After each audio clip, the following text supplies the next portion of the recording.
அநேக அடைக்கலாம் குருவிகளை பார்க்கிலும் நீங்கள் விசேஷித்தவர்கள். அல்லேலூயா. ஆண்டவருடைய வார்த்தையை பாருங்க. ஆண்டவர் அழகா சொல்றார். கர்த்தருக்கு ஸ்தோத்திரம். ஒரு காசுக்கு 2 அடைக்கலாம் குருவிகளை விற்கிறார்கள் அல்லவா? ஆயினும் உங்கள் பிதாவின் சித்தம் இல்லாம அவைகள் ஒன்றாக என்ன செய்யாது, தரையில விழாது. உங்க தலையில இருக்கிற மயிரெல்லாம் என்ன செய்யப்பட்டிருக்குது? நமக்கு தெரியுமா எத்தனை இருக்குன்னு? எத்தனை முடி இருக்குன்னு நமக்கு தெரியுமா பாருங்க. ஆனா ஆண்டவர் சொல்றாரு, உங்க தலையில இருக்கிறதெல்லாம் நான் என்ன செஞ்சிருக்கேங்கிறாரு. ஆமா, நான் எண்ணி வச்சிருக்கிறேன் அப்படிங்கிற அப்படி சொல்லிட்டு சொல்றாரு. ஆமா, ஸ்தோத்திரம். ஆதலால் நீங்க என்ன செய்யாதீங்க. 2 எக்ஸ்பிளைன் கொடுக்கிறாரு. அடைக்கலான் குருவிகள் கூட அவருடைய சித்தம் இல்லாம என்ன செய்யதான், கீழே விழாது அப்படிங்கிறாரு. அடுத்தது சொல்றாரு, உங்க தலையில இருக்கிற மயிரெல்லாம் என்ன எண்ணி வைத்திருக்கிறேன் அப்படிங்கிறாரு. ஆகையினால நீங்கள் பயப்படாதிருங்கள். அநேக அடைக்கலான் குருவிகளை பார்க்கிலும் நீங்கள் எப்படிப்பட்டவர்கள்னா, நீங்கள் விசேஷித்தவர்கள். ஆண்டவர் நம்மை பார்த்து சொல்லுகிறார், நீங்கள் விசேஷித்தவர்கள். மற்றவங்க நம்மளை பத்தி என்ன சொல்றாங்களோ அது நமக்கு பிரச்சனை இல்லை. அவர் என்னை பத்தி இப்படி சொன்னாருங்க, அப்படி சொன்னாருங்க, இப்படி சொல்லுவாங்க பாருங்க. இவன் என்னை பத்தி இப்படி சொல்லிட்டாங்க, அவன் என்னைய பத்தி இப்படி சொல்லிட்டாங்க, அந்த ஆள் என்னை பத்தி இப்படி சொல்லிட்டாங்க, அவருக்கு என்னை பத்தி என்னங்க தெரியும், என்னை பத்தி அவருக்கு என்ன தெரியும், என் ஜெபத்தை பத்தி இப்பெல்லாம் சொல்லுவோம் பாருங்க. ஆனா நீங்க ஒரு விஷயத்துக்கு செவி கொடுக்கணும். வேதம் உங்களை குறித்து என்ன சொல்லுதுன்னா, நீங்கள் விசேஷித்தவர்கள். யார் பார்வையிலன்னா, ஆண்டவரின் பார்வையில. மனுஷருடைய பார்வையில் அற்பமா எண்ணப்பட்டாலும் கூட தேவன் உங்களை பார்க்கும்போது விசேஷித்தவர்களாக தேவன் அதனாலதான் விசேஷித்த ஜனங்களாக கர்த்தர் நம்மை ரட்சித்திருக்கிறார். மீட்கப்பட்ட ஜனங்கள் என்பது சாதாரணமான ஜனங்கள் அல்ல.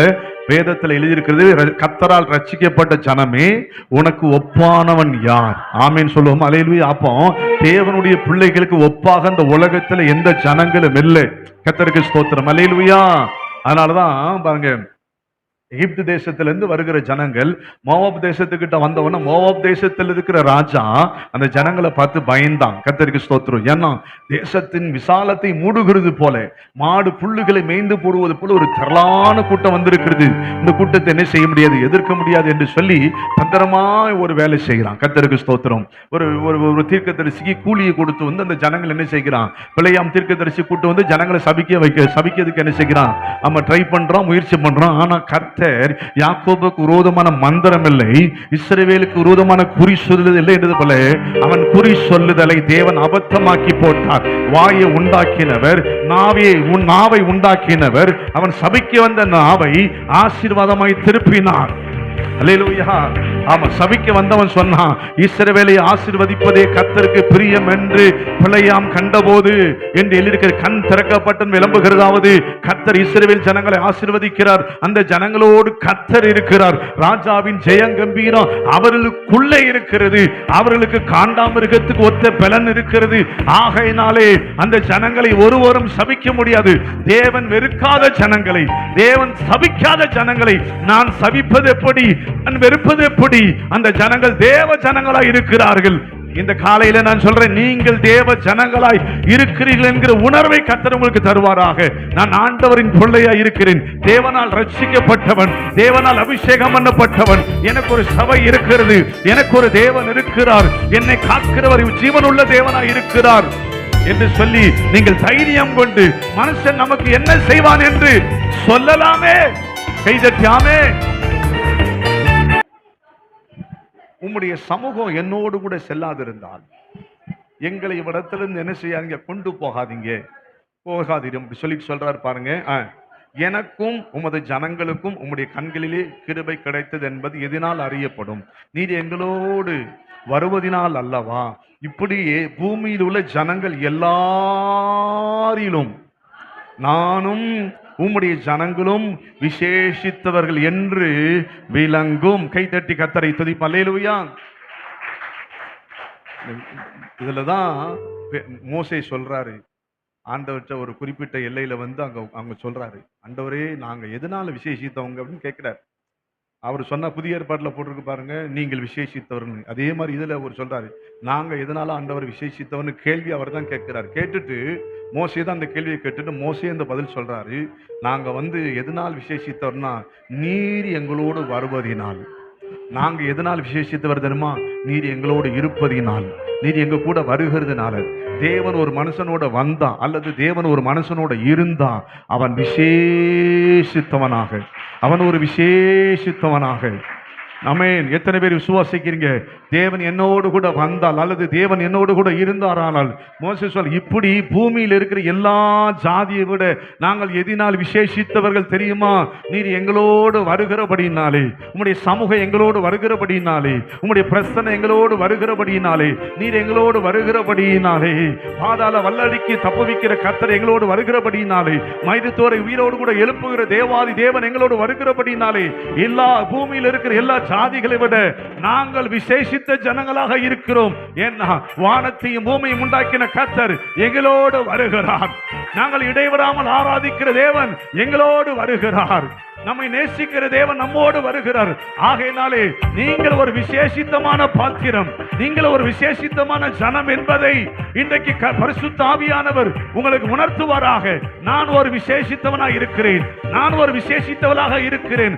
ஊர் என்ன வேணாலும் சொல்லட்டும், ஜனம் என்ன வேணாலும் சொல்லட்டும், உன் இனத்தார் என்ன வேணாலும் சொல்லட்டும், ஆனால் கர்த்தர் சொல்லுகிறார், நான் உன் கூட வருகிறபடியினாலே, நான் உன் கூட இருக்கிறபடியினாலே நீ விசேஷித்தவள், நீ விசேஷித்தவன் என்று கர்த்தர் சொல்லுகிறார். ஹல்லேலூயா, ஆமென். எப்போதுமே பாருங்க, ரட்சிக்கப்பட்ட ஜனங்களாகிய உங்களுக்கு ஒரு காரியத்தை சொல்றேன். மனுஷன் என்ன சொல்றான்னு கேட்க கூடாது.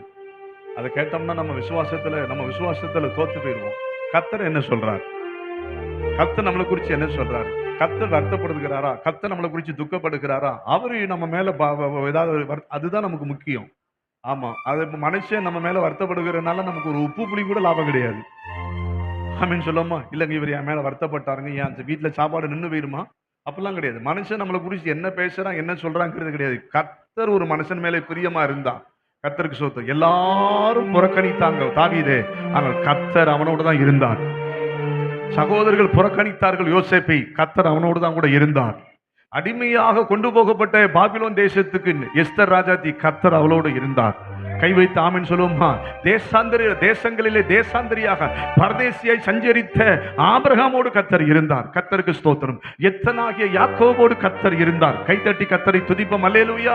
யோவான்ல ஒரு வசனம் இருக்கு பாருங்க, 8ஆம் அதிகாரம்னு நினைக்கிறேன். 8ஆம் அதிகாரம், ஆமா 8ஆம் அதிகாரம் 29வது வசனத்தை வாசிங்க. 8:29, 8:29 வாசிப்போம். யோவான் இல்ல, ஒருவர் அந்த சகோதரர் வாசிக்கிட்டோம். என்னை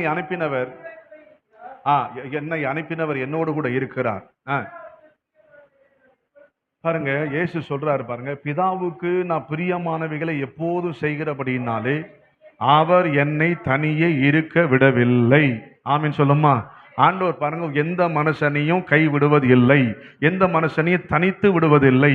இயேசு சொல்றாரு பாருங்க, நான் அவருக்கு பிதாவுக்கு பிரியமானதை எப்போதும் செய்கிறபடினால் அவர் என்னை தனியா நான் சொல்றேன், யார் அவர் கூட சீஷர்கள் இருந்தார்னு சொல்லல, அவர் கூட தேவனே இருந்தார். உங்களோட மனுஷன் இருப்பதை விட தேவன் இருப்பதே நமக்கு ஆசீர்வாதம். கைகளை தட்டி, சில நேரங்கள்ல நம்ம மனுஷனை பார்க்கிற, இவர் என் கூட இருந்தா, அவர் என் கூட, தேவனுக்கு கூட இருந்தா அடையாளம் தெரியாத, நீங்க எதிர்பார்க்காத, நீங்க நம்ப முடியாத எல்லையிலிருந்து உங்களுக்கு ஒத்தாசைய உதவிய செய்ய கர்த்தருக்கு முடியும்னு சொல்லி விசுவாசிக்கிறவங்க கர்த்தர், ஆமேன், பூமியிலே அவர் என்ன வேணாலும் செய்வார். கைகளை தட்டி அல்லேலூயா, ஆமேன். நீங்க நம்ம ஒரு மேல நம்பிக்கை வச்சிருப்போம், அந்த நம்பிக்கையை உடைச்சி தேவன் என்ன செய்வார் தெரியுமா? வேறொரு நீங்க எதிர்பார்க்காத, நீங்க நம்பாத ஒரு ஆள்கிட்ட இருந்து உங்களுக்கு நன்மையை வர வைப்பாரு. விசுவாசிக்கிறவங்க கை தட்டி, நீங்க நம்புகிறபடி, நீங்க எதிர்பார்க்கிறபடி அல்ல, அவர் விரும்புகிறபடி, நீங்கள் எதிர்பார்க்காதபடி சில நன்மைகளை தேவன் செய்வார். கைகளை தட்டி அல்லேலூயா. இது என் அனுபவத்துல இருந்து நான் சொல்றேன். நான் ஒரு சில காரியத்துல சில பேர் எதிர்பார்த்துட்டு அங்கிருந்து வராது, எதிர்பார்க்காத நம்பாத சில இடத்துல இருந்து சில அதிசயத்தை, சில நன்மையை, சில ஆசீர்வாதங்களை கர்த்தர் தருவார். கை வைத்து ஆமேன் சொல்லும். அல்லேலூயா, ஆமென். நேற்று ஒரு வசனத்தை நான் வாசித்து பார்த்தேன் பாருங்க. ரூத் புஸ்தகத்துல வாசிப்போம். ரூத் புஸ்தகத்துல இருந்து ஒரு வசனம். ரூத் புஸ்தகம் பாருங்க, நியாயாதிபதிகள் புஸ்தகத்துக்கு அடுத்தது ரூத் 2ஆம் அதிகாரத்துல ஒரு வசனத்தை வாசிப்போம் பாருங்க. கர்த்தருக்கு ஸ்தோத்திரம்.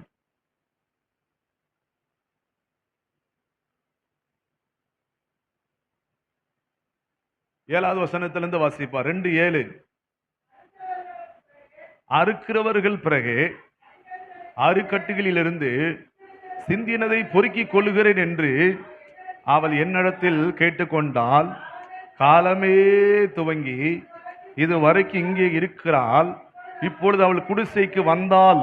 வந்து கொஞ்ச நேரம் தான் ஆயிற்று என்றால், அப்பொழுது பாருங்க, போவாசு ரூத்தை பார்த்து, மகளே கேள், பொறுக்கிக் கொள்ள வேற வயலில் போகாமலும் இவ்விடத்தை விட்டு போகாமலும் இங்கே என் ஊழியக்கார பெண்களோடு என்ன செய் இரு. அவர்கள் அறுப்பருக்கும் வயலை நீ பார்த்து அவர்களுக்கு பிறகே போ. ஒருவனும் உன்னை தொடாதபடிக்கு வேலைக்காரருக்கு கட்டளையிட்டிருக்கிறேன். கர்த்தருக்கு ஸ்தோத்திரம் உண்டா. கட்டளையிட்டிருக்கிறேன். உனக்கு தாகம் எடுத்தால் தண்ணீர் குடங்கள் அண்டைக்கு போய் வேலைக்காரன் முண்டு கொண்டு வருகிறதில் நீ என்ன செய்யலாம். இப்படி பாருங்க. அந்த இந்த இந்த இந்த இந்த புஸ்தகத்துல எனக்கு ரொம்ப ரூத்து புஸ்தகத்தை அடிக்கடி வாசிங்க. நல்ல அருமையான ஒரு ஒரு புஸ்தகம். அங்க பாருங்க, மோவாபியஸ் தெரியும். மோவாப் தேசம் வந்து கர்த்தருக்கு அருவருப்பான ஜனம். மோவாப் தேசம் 10 தலைமுறைக்கும் வரக்கூடாது. எங்க சபைக்குள்ள வரக்கூடாது. அமலேக்கு அதே போல அமலேக்கு சந்ததியும் அப்படித்தான். அமலேக்கே சந்ததியும் அருவருப்பான சந்ததி. மோவாப்பும் அம்மோனும் சந்ததியும் யாருடைய சந்ததி தெரியுமா? லோத்தினுடைய சந்ததி. இந்த 2 சபைக்குள்ள வரக்கூடாது, அருவருப்பான சந்ததி. ஆனா அந்த மோவாப் தேசத்துக்கு கர்த்தருக்கு ஸ்தோத்திரம். நகோமி எலிமெலேக்கு என்கிற ஒரு குடும்பம் அங்க போகுது. தேசத்துல எருசலேம்ல பெத்லெஹேம்ல பஞ்சம் உண்டாயிட்டுன்னு சொல்லி அங்க போறாங்க. அங்க போய் எல்லாத்தையும் இழந்துட்டு திரும்பி வராங்க. வரும்போது அங்க ரூத்துனுடைய நகோமியினுடைய மருமக பேர் தான் ரூத்து. ரூத்து மாமியாரை பற்றி கொண்டு எருசலேமுக்கு வந்துட்டான். ஓர்பால் இன்னொருத்தி இருக்கிறான், அவ போயிட்டான். இப்போ இவ வந்து என்ன செய்யறான்னா, மாமியாலையும் தன்னையும் காப்பாற்றுவதற்காக அந்த நாட்கள் என்ன செய்வாங்கன்னா, வயல் அறுப்பு நடக்கும் பாத்தீங்களா, கோதுமை அறுவடை நடக்கும் பாத்தீங்களா, அந்த அறுவடை இல்ல சிந்தி கிடக்கிறது என்ன செய்யலாம், சிந்தி கிடக்கிறது என்ன செய்யலாம், பொறுக்கலாம். அந்த சாவியெல்லாம் எடுத்துட்டு அந்த அந்த கோதுமையோ அந்த அந்த அந்த அந்த கோதுமையோ அந்த அல்லது அந்த நெல்லையோ எடுத்து அவங்க என்ன செய்யலாம், அவங்க தூத்து அதை தட்டி ரெடி பண்ணி கொண்டு போகலாம். அப்போ அங்க நகோமி வந்திருக்கான்னு அங்க அந்த தற்செயலா ஒரு வயலுக்கு போறான். அந்த அங்கதான் அறுவடை நடந்துட்டு இருக்கு. அந்த அது யாருடைய வயல் அப்படின்னா போவாசுடைய வயல். போவாசுடைய வயல். அங்க பார்த்த உடனே போவாசு யாரோ புதுசா ஒரு சகோதரி வந்து யாரப்பா அது அப்படின்னா, அவ வந்து நகோமி மருமகா, அவ வந்து இந்த கீழே கிடக்கிறதெல்லாம் பொறுக்கிக்கிட்டுதான் சொன்னானால, அப்படியாப்பா பரவாயில்லையே, மோவாப் தேசத்துல இருந்து இங்க வந்திருக்காளா, அவளை கூப்பிட்டு, ஏமா அங்க வாமா, நீ என்ன சிந்தி கிடக்கிறது என்ன செய்ய, உனக்கு தாகம் எடுத்தா எங்க இடத்துல தண்ணி இருக்குது, நீ அதை என்ன செஞ்சிக்க, நீ வேற தேசத்து பொண்ணுன்னு என் கால் உன் மேல கை வைக்கிறதுக்கு பார்ப்பான், உன்னை தொட பார்ப்பான். நீ எங்க எல்லைக்குள்ள வந்துட்டு ஒருவனும் உன்னை என்ன செய்ய மாட்டான், தொடாதபடிக்கு நான் கட்டளையிட்டு இருக்கிறேன். தேவ பிரசன்னத்துக்குள்ள வந்த உங்களை ஒருவனும் தொடாதபடிக்கு. இஸ்ரவேல் ஜனங்களை பயமில்லாம பத்திரமா நடத்தினாராம். அவர்கள் நிமித்தம் ராஜாக்களை கடிந்து கொண்டாராம். பத்திரமாய் நடத்தினார். பயமில்லாமல் நடத்துகிறவர். கைகளை தட்டி ஆமென் சொல்லுமா. அதனாலதான் அமர்ந்த தண்ணீர் அண்டையில நடத்துகிறார். சங்கீதக்காரன் சொல்றான் பாருங்க, கர்த்தர் என் மேய்ப்பரா இருக்கிறார், நான் தாழ்ச்சி அடையேன், அவர் என்னை புல்லுள்ள இடங்களில் மேய்த்து. ஏன் அமர்ந்த தண்ணீரு, ஓடுகிற தண்ணீரை கண்டு ஆடுகளுக்கு என்னமா பயம், தண்ணிக்குள்ள இழுத்துட்டு போயிருவோமோ. அதனாலதான் அது வந்து அமர்ந்த தண்ணீர்ல கொண்டு என்ன செய்யறார், அதனுடைய தாகத்தை தீர்க்கிறார். பயமில்லாம தாகத்தை தீர்க்கிறார். அது பயமில்லாம குடிக்கட்டும். கர்த்தர் எப்படி அப்படின்னு ஆட்டை குறிச்சு சொல்லல, உங்களை குறிச்சு என்ன குறிச்சு கர்த்தர் சொல்றார், நான் பயமில்லாம நடத்துவேன், தீமைக்கு விலக்கி நான் பாதுகாப்பேன், வியாதிக்கு விலக்கி பாதுகாப்பேன், வீழ்ச்சிக்கு விலக்கி பாதுகாப்பேன். நீ பயமில்லாம இந்த உலகத்துல வாழ்வாய். இந்த உலகத்துல எத்தனை சேதங்கள் வந்தாலும் எத்தனை பொல்லாங்கு வந்தாலும் இவைகளுக்கு விலக்கி உன்னை பத்திரமாய் பாதுகாக்கிற கர்த்தர் சொல்றார். போவாசின் தேவன் அல்லேலூயா, தாவீதின் தேவன் என்னை பத்திரமாய் நடத்துவார். கைகளை தட்டி அல்லேலூயா. நீ மனுஷருக்கு பயப்பட வேண்டாம், உலகத்தில் இருக்கிற பொல்லாங்குக்கு பயப்பட வேண்டாம், வியாதிக்கு பயப்பட வேண்டாம், தீமைக்கு பயப்பட வேண்டாம், பொல்லாத மனுஷருக்கு பயப்பட வேண்டாம். நான் உன்னை அமர்ந்த தண்ணீர் அண்டையில நடத்துகிற உன் தேவனாகிய கர்த்தர். தலைக்கு மேல கை தட்டி விசுவாசத்தோடு சொல்லுங்க, என்னை பயமில்லாமல் நடத்துகிறவரே, திகிலுக்கு விலக்கி பாதுகாக்கிறவர், தீமைக்கு என்னை தூரப்படுத்துகிறவர், நான் உன் பரிகாரியாகிய கர்த்தர். நான் சொல்லுகிற வார்த்தை நிறைவேறும். அல்லேலூயா. நீ நல்ல கவனிங்க. இப்படி சொல்லிட்டு கர்த்தருக்கு ஸ்தோத்திரம். எனக்கு அதில் பிடிச்ச நேரத்தில் எனக்கு கண்ணீரே வந்துருச்சு. அந்த வசனத்தை வாசித்தோம். கர்த்தருக்கு ஸ்தோத்திரம். நேற்று அந்த வசனத்தை வாசிச்சுட்டு எனக்கு கண்ணீரே வந்துச்சு. இந்த வசனத்தை நான் உங்களுக்கு வாசித்து காட்டட்டுமா? கர்த்தருக்கு ஸ்தோத்திரம். ரூத்துல பாருங்க, அந்த வசனத்துல பாருங்க, கர்த்தருக்கு ஸ்தோத்திரம். 15வது வசனத்தை வாசிப்போம் பாருங்க. அந்த போவாசுடைய ஸ்டேட்மெண்ட் பாருங்க. அவள் கதிர் பொறுக்கி கொள்ள எழுந்த போது, கர்த்தருக்கு ஸ்தோத்திரம். இப்ப பாருங்க, அவள் கதிர் பொறுக்க எழுந்து கதிர் பொறுக்க போறாள். கதிர் பொறுக்கி கொள்ள எழுந்த போது போவாஸ் தன் வேலைக்காரரை நோக்கி, அவள் அரிக்கட்டிகள் நடுவே என்ன செய்யட்டும், என்ன செய்யட்டும் அப்படி சொல்லிட்டு சொல்றாரு, அவளை என்ன செஞ்சிடாதீங்க, அவளை இழிவா எதுவும் செஞ்சு அவளை அந்த அந்த அந்த ஈனம் பண்ண வேண்டாம் அப்படின்னு போட்டிருக்கு பாருங்க அந்த வார்த்தை. அந்த டிரான்ஸ்லேஷன்ல போட்டிருக்கு, அவளை என்ன செஞ்சிடாதீங்க, அற்பமா நினைச்சிடாதீங்க, இழிவு கீழே கிடக்கிற நெல்லை தானே பொறுக்கிறா அப்படின்னு பாருங்க. நல்ல கவனிங்க, என்ன கவனிக்க மாட்டேங்கிறீங்க. நிறைய பேர் பைபிளை பார்த்துட்டு இருக்கிறீங்க. நான் பேசுறத கவனிக்க, அப்புறம் தான் உங்களுக்கு விளங்கும், இல்லைன்னா விளங்காது. ஏற்கனவே நீங்க விளங்காத மாதிரி தான் உட்கார்ந்துட்டு இருக்கீங்க. அதுக்காக தான் சொல்ல வரேன். என்ன கவனிங்க. அவ என்ன, நான் அந்த நேரத்து அந்த டிரான்ஸ்லேஷனை பார்த்தேன். அந்த அவளை ஈனம் பண்ண வேண்டாங்கிற வார்த்தைக்கு என்ன போட்டிருக்குன்னா, அவளை இழிவு பண்ணிடாதீங்க, அற்பமா என்ன செஞ்சிடாதீங்க, கீழே கிடக்கிறதான பொறுக்கிறான் அப்படின்னு நீங்க என்ன செஞ்சிடாதீங்க, அவளை ஈனம் பண்ணிடாதீங்க. அப்படின்னா அவளை அற்பமா நினைச்சிடாதீங்க, அவளை இழிவுபடுத்திடாதீங்க, கேவலமா பார்த்துடாதீங்க. போவா சொல்றாரு, சபைக்குள்ள வந்து அவ தான் இப்பதான் வசனத்தை கேட்கிற, அவளை அற்பமா நினைச்சிடாதீங்க, இழிவா பார்த்துடாதீங்க, அற்பமா இணைஞ்சிடாதீங்க, பேசிடாதீங்க அப்படின்னு சொல்லிட்டு அவ அந்த கதிர்க்கு நடுவே அவ என்ன செய்யட்டும், தானியங்களை பொறுக்கி கொள்ளட்டும். அடுத்த வார்த்தை கவனிங்க, அவள் பொறுக்கி கொள்ளும்படிக்கு 16 வசனத்தை பாருங்க. பொறுக்கி கொள்ளும்படிக்கு அவளுக்காக அரிக்கட்டுகளில் சிதறது என்ன செய்யுங்க, சிந்தி விடுங்கிறாரு. உங்களுக்கு விளங்குதாங்க? அரிக்கட்டை அதை என்ன செய்யக்கூடாதுன்னா, ஒரு ஆட்டை ஆட்டினா அது செந்தும் பாருங்க. அவளுக்கு அத கீழே கடந்த பிறக்க வேண்டாப்பா, இப்ப வந்துட்டான் என் சமூகத்துக்கு, நீங்க என்ன செய்யுங்கன்னா வாலண்டியர் அந்த அரிக்கட்டை பிடிச்சி என்ன செய்யுங்க, விளங்கல கீழே இது பலவீனப்பட்டது கீழே கிடக்கும். ஆனா அவளுக்கு நான் அப்படி கொடுக்க விரும்பல. இருக்கிறது சிந்தி விடுங்கப்பா, அவ அல்லட்டும். கையை தட்டி ஆமென். எனக்காக எனக்காக அரிக்கட்டிகளில் இருக்கிற மணிகளை சிந்திவிட சொன்னவர் எனக்காக யாவையும் செய்வார் என்பதே. கைகளை தட்டி ஆமென். பாருங்க, நானும் இந்த பட்டணத்துல வரும்போது ஆண்டவர் இப்படித்தான் எங்களை நடத்திருப்பார். நான் அப்படியே அழுது யோசிச்சுக்கிட்டே இருந்தேன். நேற்று மற்ற சாயந்தரம் அந்த வசனத்தை வாசிக்கும் போது என்ன அழகா போவாச பார்த்து சொன்னார். அவளை என்ன செஞ்சிடா, அவன் சொல்லிட்டு அரிக்கட்டுகளை நீங்களே என்ன செய்யுங்கிறாரு. எந்த எஜமானும் சொல்ல மாட்டான். ஆனா நம்ம எஜமான் சொல்றாரு, உனக்காக பரலோகத்தை ஒரு அசைச்சாருன்னா உனக்கான ஆசீர்வாதங்கள் நீ கிடக்கிறது எடுக்க வேண்டாம், உனக்காக ஸ்பெஷல் அசைக்கப்படுகிறது. கையை தட்டி அருக்கட்டுகள் அன்றைக்கு ரூத்துக்காக அசைக்கப்பட்டது போல பரலோகத்தில் இருக்கிற பலகணிகள் இன்றைக்கு உங்களுக்காக ஒரு அசைக்கப்படும் போது அதுல இருந்து சில ஆசீர்வாதங்கள், சில நன்மைகள், சில கிருபைகள், சில தயவுகள் உங்களுக்காக இன்றைக்கு தேவ பிரசன்னத்தில் இருக்கிற உங்களுக்காக சிந்தப்படுகிறது. எடுத்துக்கொள்ளுங்க கைதட்டி, எடுத்துக்கொள்ளுங்க கைதட்டி. தேவ மகிமை உங்களுக்காக வருகிறது, தேவ தயவு உங்களுக்காக வருகிறது, தேவ கிருபை உங்களுக்காக வருகிறது.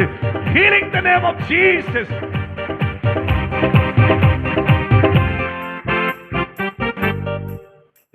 கம்பேரிசன் பண்ணி பார்த்தேன். ஆனந்த பட்டணத்துக்கு வரும்போது ஆண்டவர் இப்படித்தான் எனக்காக இந்த கட்டை பிடிச்சி இப்படி அசைச்சது போல எனக்கு நானும் அப்படி பொறுக்கிட்டு கிடந்தேன்.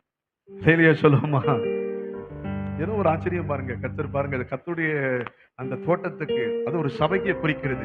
தோட்டத்துக்கு வந்துட்டான் அப்படின்னா அது சபை. வயல் அப்படின்னா ஒரு சபை. அங்க ஒரு தோட்டக்காரர் ஒருத்தர் இருக்கிறாரு. அந்த தோட்டத்துக்கு சொந்தக்காரர் தான் போவாசி.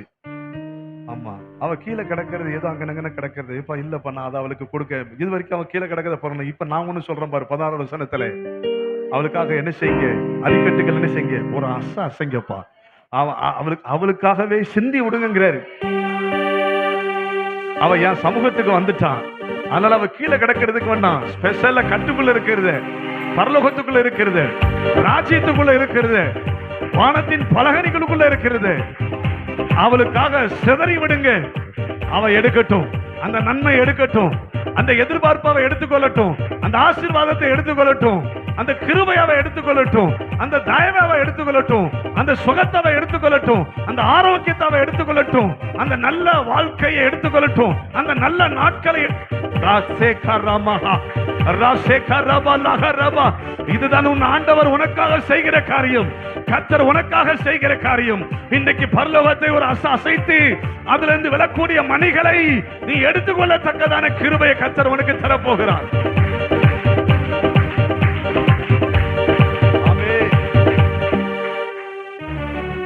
அவளுக்கு பைபிள்ல போட்டிருக்குது, அவளுக்கு போவாசு தயவு பாராட்டினாராம். தயவு அவளுக்கு கிடைச்சது. நான் சொல்றேன், உங்களுக்கு தெய்வ தயவு கிடைச்சிருக்குது. தெரியல பாருங்க. சில நேரத்துல நமக்கு நம்ம பாட்டுக்கு வாரம் வாரம் வந்து அட்டென்ஷன் போட்டு போறோம் இல்லைங்க. எத்தனை வியாதிப்பட்டு, எத்தனை பிசாசின் பிடியில, எத்தனை போராட்டத்துல, எத்தனை இக்கட்டுல, எத்தனை கஷ்டத்துல, எத்தனை கண்ணீர்ல, எத்தனை பலவீனத்துல, எத்தனையோ பேர் இருக்கிறவங்க மத்தியில கர்த்தர் நம்மை சுகத்தோடு, பலத்தோடு, ஆரோக்கியத்தோடு கைத்தட்டி ஆர்ப்பரிக்க, துதிக்க, ஜெபிக்க, ஆராதிக்க, அவர் நாமத்தை மகிமைப்படுத்த, அவர் சமூகத்துக்கு வாரந்தோறும் வரவும் நமக்கு ஆண்டவர் கொடுத்த மகா பெரிய கிருபை. அவர் நம்மேல் வைத்த கிருபை பெரியது. அவர் என் மேல் வைத்த கிருபை பெரியது. எனக்கு காண்பித்த தயவு பெரியது. இந்த தயவுங்கிறத நான் டிரான்ஸ்லேஷன் பண்ணி பார்த்தேன்.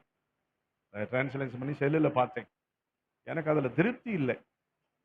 அதுல என்ன போட்டிருக்குன்னா, தயவு அப்படின்னா ஒவ்வொருத்தரும் ஒவ்வொரு கண்டென்ட் கொடுக்குறாங்க. ஒருத்தர் சொல்றாரு இரக்கம் அப்படின்னு போட்டிருக்குது ஒரு ஒரு ஒரு ரெவலேஷன்ல. இதெல்லாம் எனக்கு பிடிக்கல. இரக்கம் அதெல்லாம் இரக்கம்லாம் கிடையாது. கர்த்தர் நமக்கு இரக்கம் பாராட்டல, அது வேற. அவர் பிள்ளையா இருக்கிறபடினால அவர் எனக்கு இரக்கம் காண்பிக்க வேண்டிய அவசியம் இல்லை. ஆமா, பா நீ ரொம்ப கஷ்டப்பட்டு வந்துட்டப்பா அப்படின்னா தகப்பன் சொன்னார் இளையகுமார்னா பார்த்து, நல்ல வேலைப்பா, பழைய ட்ரெஸ் பழைய வஸ்திரத்தை உனக்காக நான் மனம் இறங்குகிறேன். அவன் உரிமையோடு வந்தான். அவர் புது வஸ்திரத்தை மாட்டி அவர் அங்க தகப்பன் நல்ல வேலை நீ வந்து வாப்பா, உனக்கு புது வருஷத்தை போடுறது, புதிய உனக்கு மோதிரத்தை போட்டு, அப்படி அது வேற கணக்கு. அதுல போட்டிருந்ததுல எனக்கு அப்ப நான் என்ன சொல்றேன், இது ஒரு பெரிய எக்ஸ்ட்ரானரி தேவன் ஒரு மனிதனுக்கு காண்பிக்கிற தயவு, ஒரு மனிதனுக்கு தேவனுடைய கண்களில் கிடைக்கிற தயவு. இது விலையேற பெற்றது. இது ஒரு தயவை ஒரு இரக்கம் என்கிற ஒரு சின்ன வார்த்தைக்குள்ள அடக்க நான் விரும்பவில்லை. அது மனுஷனுடைய மூளைக்கு தக்க எட்டுவதற்கு தக்க எழுதியிருக்கிறாங்க. ஆனா நான் சொல்ல, இந்த தயவு என்பது இது மகா பெரியது.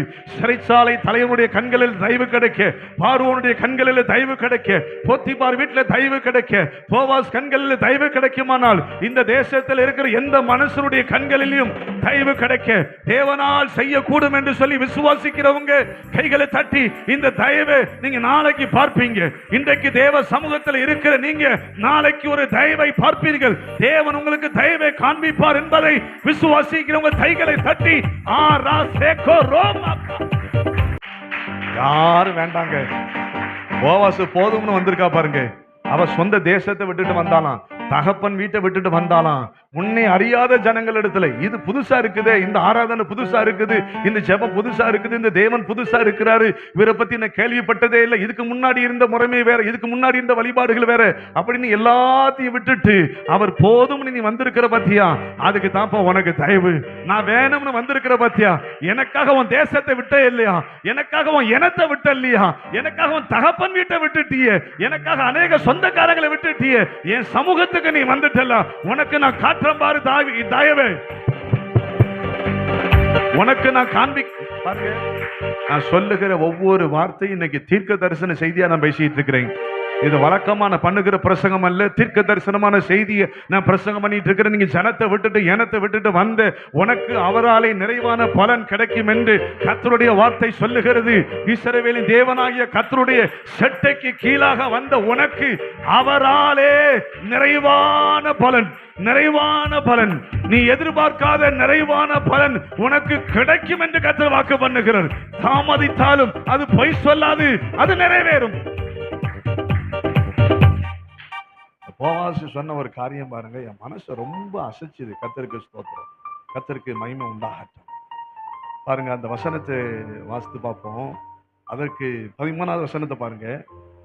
போவாசு சொல்றாரு பாருங்க, அதற்கு அவன், என் ஆண்டவனே உம்முடைய கண்களில், ரூத்து பேசுறா பாருங்க. அதற்கு அவன், என் ஆண்டவனே உம்முடைய கண்களில் எனக்கு என்ன கிடைச்சது? தயவு கிடைக்க வேண்டும். நான் உம்முடைய வேலைக்காரரில் ஒருத்திக்கு சமானமா இரவிட்டாலும் நீர் எனக்கு ஆறுதல் சொல்லி உம்முடைய அடியாளோடு கர்த்தரை உங்களை ஆறுதல் படுத்தி உங்களோடு பச்சமா பேசுவாரியா. இல்லையா சொல்றா பாருங்க, எனக்கு ஆறுதலே இல்லைங்க, ஆனா நீங்க எனக்கு ஆறுதல் சொல்லினது மாத்திரமில்ல, என் கூட பட்சமா பேசுனீங்க. Love of God. அல்லேலூயா. என்கிட்ட அன்பா பேசுறீங்க. நீங்க இதை விட்டுட்டு நான் வேற வயலுக்கு போகிறதுக்கு எனக்கு விருப்பம் இல்லை, நான் இங்கேயே இருக்கிறேங்கிற ஒரு ஸ்டேட்மெண்ட்டுக்கு அவா. அல்லேலூயா. நீங்க போதும் ஏசப்பா, உங்க சமூகம் எனக்கப்பா, நீங்க போதும் போவாசே உங்க சமூகம் எனக்கப்பா எத்தனை இன்பமே உந்தன் சமூகமே எத்தனை இன்பமே உந்தன் சமூகமே உள்ளமும் உடலுமே என் உள்ளமும் உடலுமே உமக்காக ஏங்குதே ஐயா உமக்காக ஏங்குதே நீங்க போதும் ஏசப்பா உங்க சமூகம் எனக்குப்பா. இந்த அரிக்கட்டுகளை போவா சொல்றார், இந்த அரிக்கட்டுகளை என்ன செய்யுங்க, சிந்தி விடுங்க. அவன் என்ன செய்யட்டும், கீழே கிடக்கதை எடுத்துக்கிட்டு இருந்தா. இப்ப அவ கொஞ்சம் நம்மளோட நெருக்கமா வந்துட்டான்.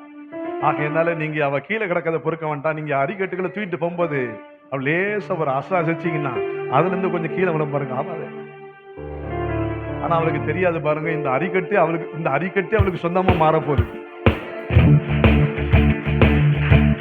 இந்த வசனம் முடியும் போது நம்முடைய வேலைக்காரியில் ஒருவனா நான் இல்லாட்டாலும் அப்படின்னு சொன்னவ அந்த தோட்டத்துக்கு சொந்தக்காரியா மாற்றினாரு. என் தகப்பன் வீட்டுக்கு நான் போவேன், அவருடைய வேலைக்காரில் ஒருவனா நான் இராட்டாலும் பரவாயில்லை, வேலைக்காரனுக்கு கிடைக்கிற சாப்பாடு எனக்கு வேலைக்காரில் ஒருவனா இருப்பேன். இல்ல நீ வேலைக்காரன நீ வரலாம், ஆனா நான் உன்னை வீட்டுக்காரன மாத்திரம் பாரு, உன்னை எஜமான மாத்திரம் பாரு. எத்தனை பேர் அப்படி விசுவாசிக்கிறீங்க? இன்னும் நெருங்கி வர, இன்னும் நெருங்கி வர, இன்னும் நெருங்கி வர. இப்ப சிந்தனை மொத்த அரிக்கட்டுக்கும் சொந்தக்காரி ரூத்து, போவாஸ் வலைக்கு சொந்தக்காரி ரூத்து, ராஜா சந்ததிக்கு சொந்தக்காரி ரூத்து, இயேசுவின் பிறப்புக்கு காரணமானவள், பக்தி உள்ள சந்ததி, பரிசுத்த சந்ததியாக அற்பமாக எண்ணப்பட்ட ரூத்தை கர்த்தர் மாற்றினார்.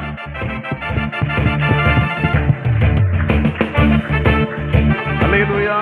உங்களுக்கு தெரியுமா, உங்களுக்கு மனுஷங்க எந்த மனுஷனை அற்பமா கேவலமா பாக்குறாங்களோ அவங்கள இருந்து தான் கிறிஸ்து வெளிப்படுறாரு.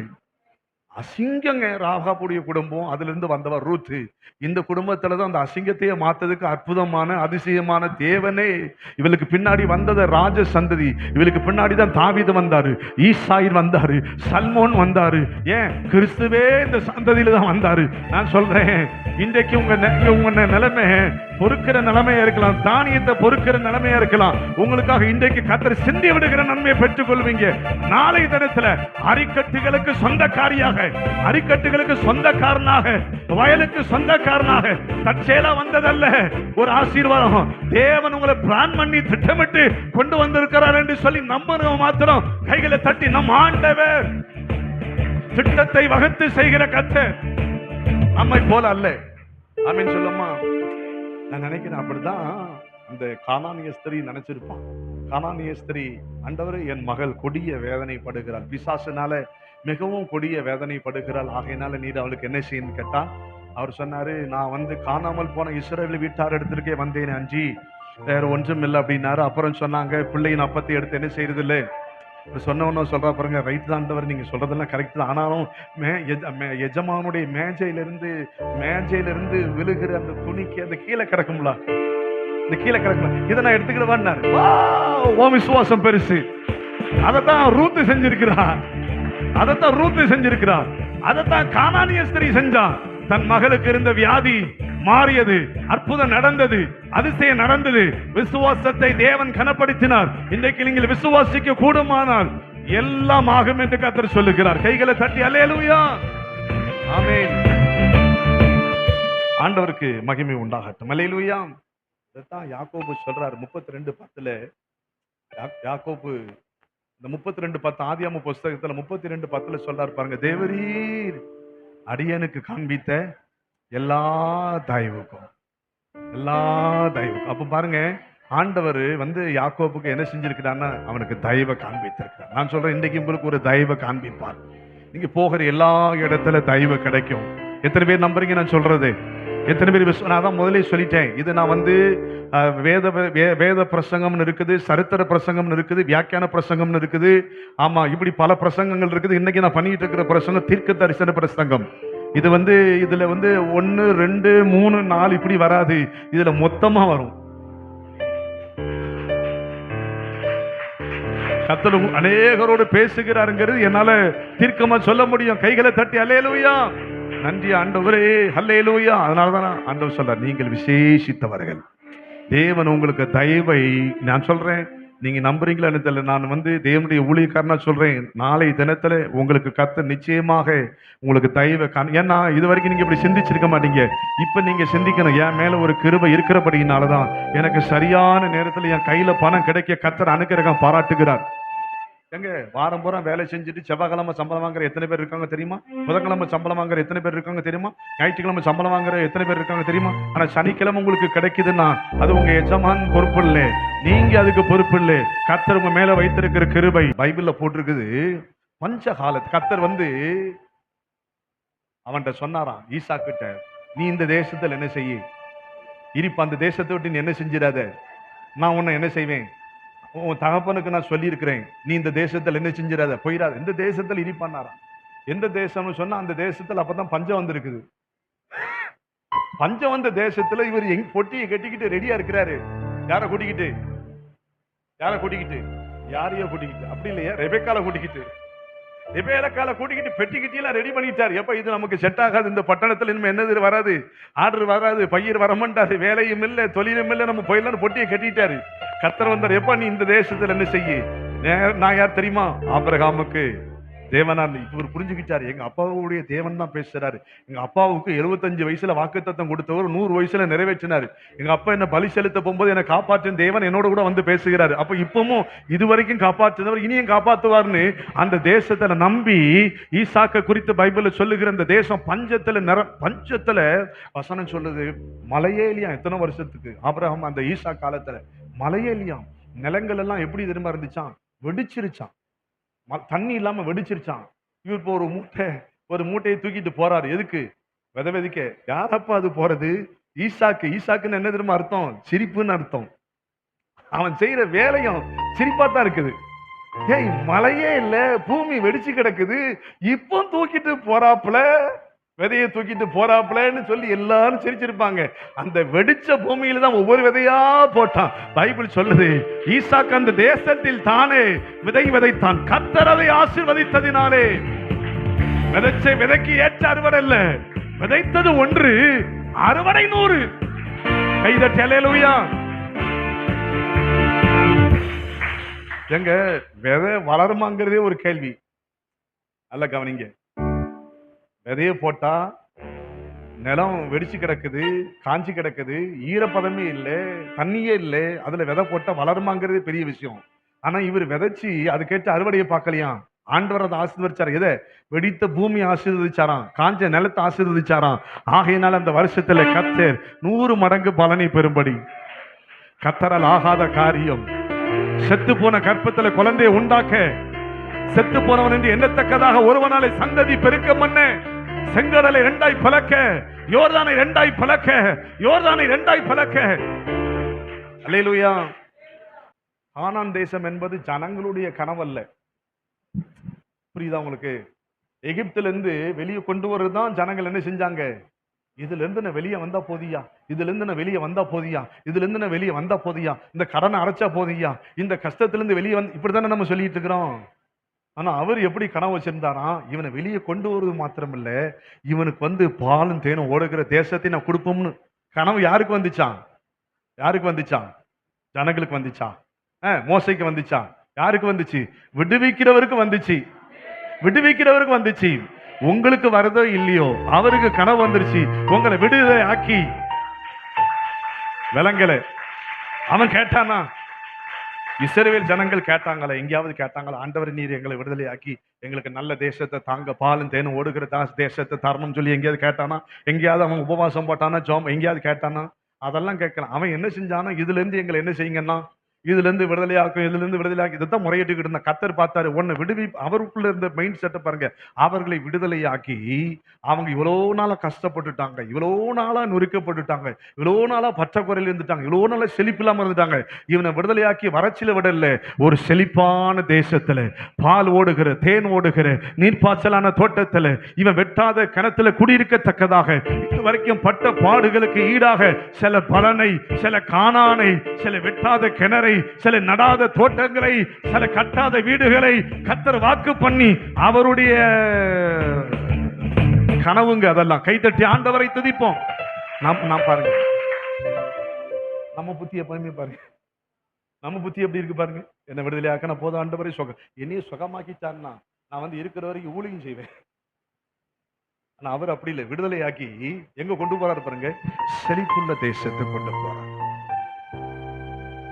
யாக்கோபு ஏசாவுக்கு பயந்து ஓடுறாரு. சொல்லிட்டு நான் முடிக்க போறேன். யாக்கோபு ஏசாவுக்கு பயந்து ஓடுறாரு. ஆனா போற வழியில ஒரு இருட்டாயிட்டு ஒரு இடத்துல கல்லை வச்சுட்டு தலைமாட்டில கல்லை வச்சு நினைஞ்சிட்டாரு. படுத்து கிடக்கும்போது இவருக்கு சொப்பனம் வருது. கர்த்தருக்கு ஸ்தோத்திரம். படுத்து கிடக்கும்போது இவருக்கு என்ன வருது? தரிசனம் வருது. ஆமா, பூமிக்கும் வானத்துக்கும் ஒரு பெரிய ஏணி வச்சு அந்த மேல கர்த்தர் நிக்கிறார். அந்த ஏணிக்கு மேல நிக்கிறார். யாக்கோபேன்னு கூப்பிடுறாரு. நான் தான் ஆபிரகாம் தேவன், நான் தான் ஈசாக்கின் தேவன் அப்படிங்கிறாரு.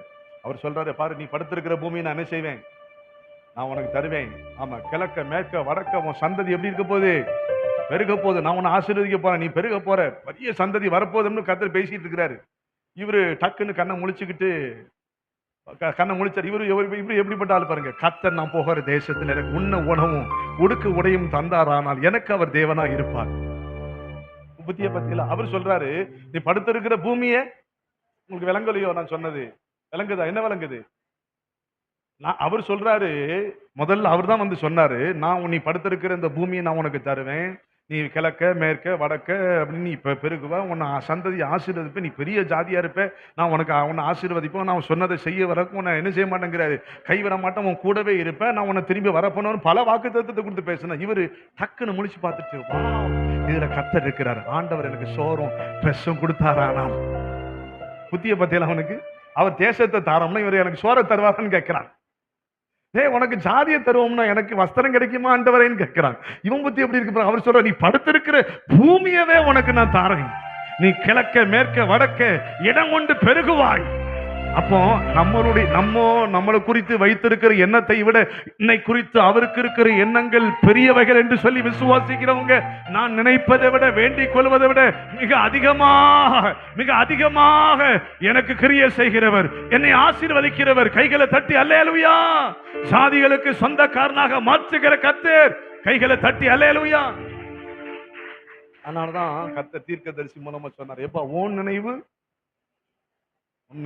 என் நினைவுக்கு எவ்வளவு வித்தியாசம் இருக்குன்னா, வானத்துக்கு பூமிக்கும் எவ்வளவு உயரமோ அவ்வளவு உயரம். உன்னை குறித்து நான் வைத்திருக்கிற நினைவுகள் அவ்வளவு பெருசா இருக்கிறது. கைதட்டி ஆமேன் சொல்லும். அல்லேலூயா.